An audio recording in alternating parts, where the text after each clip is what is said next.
কহুৱা কোমল উশাহ লৈ শেৱালি কোমল হাঁহিটিৰে আকৌ আহিল শৰৎ।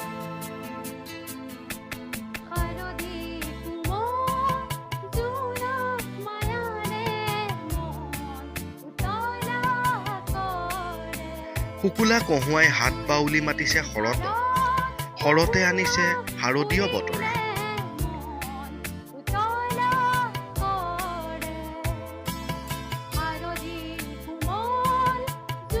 শৰতৰ নিয়ৰ সেমেকা পোৱা গছৰ পাতত লাগি থকা নিয়ৰৰ টোপালবোৰেও দি যায় এক অনাবিল আনন্দ। শৰৎ সকলোৰে প্ৰিয় ঋতু।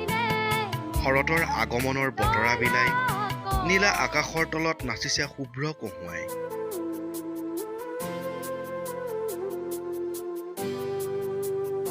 নৈ জান-জুৰিৰ পাৰত ফুলি উঠা কহুৱাইও বাৰুকৈয়ে দিছে শৰৎ অহাৰ বতৰা।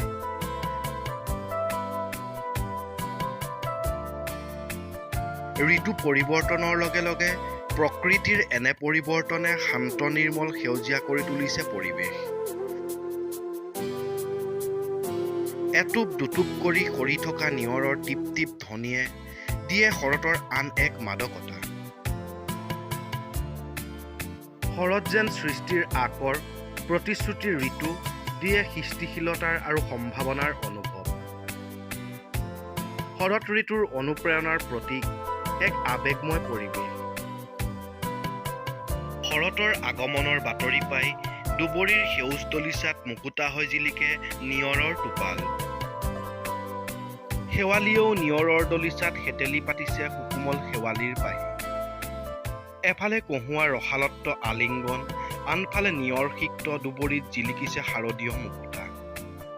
নতুনকৈ নিয়ৰৰ কণাবোৰে যিদৰে শৰতৰ আগমনৰ বাতৰি দিছে, সেইদৰে চৌপাশে ফুলি উঠা কহুৱাইও শৰতৰ আগমনৰ বতৰা জনাইছে। শৰৎ বুলি ক'লে আচলতে এক নতুন মাদকতা আহি পৰে সকলোৰে মনত।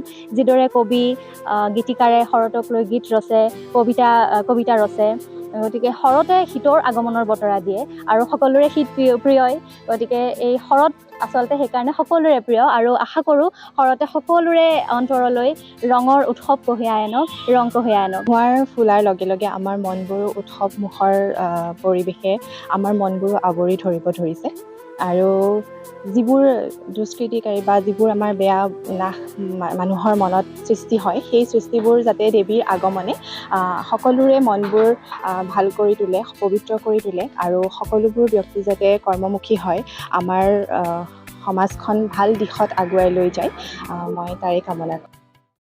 শৰতৰ মৃদু বতাহ ছাতিত প্ৰতিজনৰে মুখত বিয়পি পৰক এটি কহুৱা কোমল হাঁহি। News desk report, Kaliabor news.